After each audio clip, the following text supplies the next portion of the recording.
Bismillahirrahmanirrahim. Assalamualaikum warahmatullahi wabarakatuh. Kami dari kelompok 1, kelas F1 akan menjelaskan tentang konsep distribusi pendapatan, konsep Gini rasio, dan data Gini rasio di Indonesia. Nama saya Praja Muda Andi Rohan Roshid, NPP 330914, asal kelas F1. Di sini saya akan menjelaskan tentang ketimpangan distribusi pendapatan. Distribusi pendapatan merujuk pada perbedaan tingkat pendapatan antara individu atau kelompok dalam suatu populasi. Jika distribusi pendapatan sangat tidak merata, hal ini dapat menyebabkan ketidaksetaraan ekonomi. Ketidaksetaraan ekonomi dapat diukur dengan berbagai indikator, seperti indeks Gini. Ketidaksetaraan ekonomi dan ketimpangan distribusi pendapatan bukan hanya masalah ekonomi, tetapi juga dapat berdampak pada stabilitas sosial dan politik. Pemahaman dan penanganan masalah ketidaksetaraan dapat melibatkan berbagai langkah termasuk reformasi pendidikan dan kebijakan pekerjaan yang adil. Assalamualaikum warahmatullahi wabarakatuh. Perkenalkan, nama saya Muhammad Ibri, NPP 330031. Konsep Gini rasio. Indeks Gini atau Gini rasio adalah sebuah ukuran statistik yang digunakan untuk mengukur tingkat ketidaksetaraan distribusi pendapatan atau kekayaan dalam suatu populasi. Indeks Gini memiliki nilai antara 0 dan 1, di mana 0 mengindikasikan distribusi yang sempurna setara atau semua orang memiliki pendapatan yang sama, dan 1 mengindikasikan distribusi yang sempurna tidak setara atau satu orang atau kelompok memiliki seluruh pendapatan. Rumusnya yaitu G sama dengan sigma 1 sama dengan sigma per 2n kuadrat X bar. Keterangannya G sama dengan indeks Gini, N sama dengan jumlah individu dalam populasi, XI sama dengan pendapatan individu ke I, dan X bar adalah rata-rata pendapatan dalam populasi. Perkenalkan, saya Gita Panca Dewa Mustika Sekolah, NPP 33088. Konsep Gini rasio. Yang pertama, pendapatan yang tidak merata. Gini rasio digunakan untuk mengukur derajat ketidakmerataan dalam pembagian pendapatan di suatu negara. Yang kedua, skala 0 sampai 1. Gini rasio berkisar antara 0 dan 1, di mana 0 menunjukkan distribusi pendapatan yang sempurna, sementara 1 menunjukkan ketimpangan total. Yang ketiga, interpretasi. Nilai Gini rasio yang lebih tinggi menunjukkan tingkat ketimpangan pendapatan yang tinggi pula. Nama saya Dewi Ferawati, NPP 330530. Di sini saya akan menjelaskan mengenai data Gini rasio di Indonesia. Data Gini rasio di Indonesia di tahun 2021, data Gini rasionya yaitu 0,381, dan tahun 2022 Gini rasionya 0,384, dan 2023 Gini rasionya 0,388.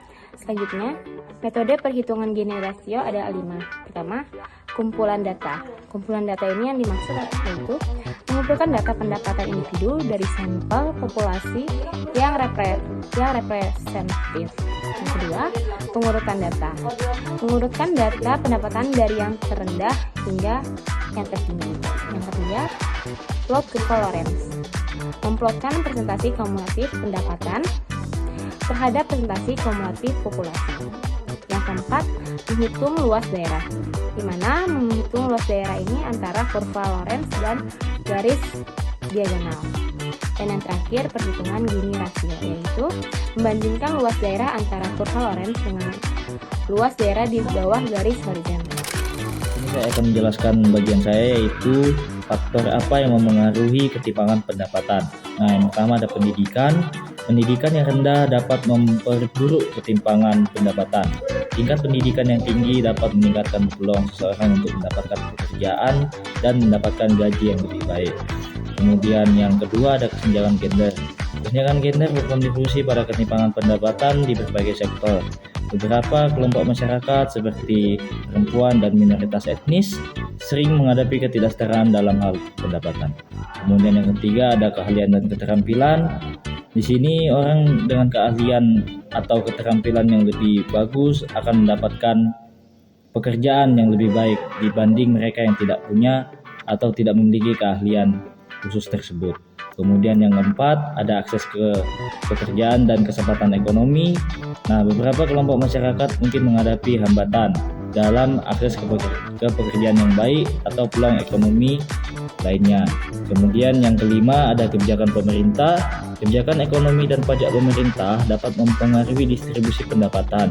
Beberapa kebijakan mungkin memperkuat ketidaksetaraan, sementara yang lain mungkin dirancang untuk menguranginya. Kemudian yang keenam, yang terakhir, struktur ekonomi. Struktur ekonomi suatu negara juga dapat memainkan peran dalam menentukan tingkat ketidaksetaraan. Sebagai contoh, sektor ekonomi tertentu mungkin memberikan kesempatan lebih banyak untuk membuat perubahan. Assalamualaikum warahmatullahi wabarakatuh. Izin memperkenalkan diri Praja Muda Sansweri NPP 30137 kelas F1.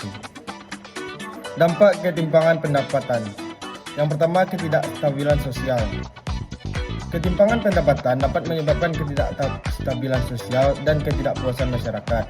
Yang kedua, kesenjangan akses. Ketimpangan pendapatan dapat memperkuat kesenjangan akses ke pendidikan, kesehatan, dan sumber daya lainnya. Yang ketiga, pertumbuhan ekonomi yang lambat. Ketimpangan pendapatan dapat menghambat pertumbuhan ekonomi yang berkelanjutan. Selanjutnya saya akan menjelaskan beberapa upaya yang dapat dilakukan untuk mengurangi ketimpangan pendapatan yang terjadi di tengah-tengah masyarakat Indonesia. Yang pertama, dengan kebijakan retribusi, yakni pungutan daerah sebagai pembayaran atas jasa atau pemberian izin tertentu yang khusus disediakan dan atau diberikan oleh pemerintah daerah untuk kepentingan orang pribadi atau badan. Dengan mengimplementasikan kebijakan retribusi ini, tentu akan mengurangi kesenjangan sosial yang berupa kesenjangan pendapatan yang terjadi di tengah-tengah masyarakat. Yang kedua, pendidikan dan pengembangan keterampilan. Investasi dalam pendidikan dan pengembangan keterampilan tentu akan meningkatkan kesempatan ekonomi, di mana akan mengurangi kesenjangan pendapatan yang terjadi di tengah-tengah masyarakat. Dan yang terakhir, terdapat pertumbuhan ekonomi inklusif. Mendorong pertumbuhan ekonomi yang inklusif tentu akan mengurangi kesenjangan pendapatan yang terjadi di tengah-tengah masyarakat.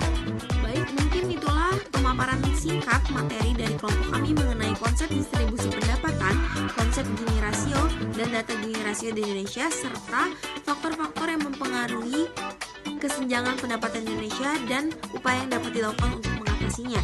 Sekian, wassalamualaikum warahmatullahi wabarakatuh.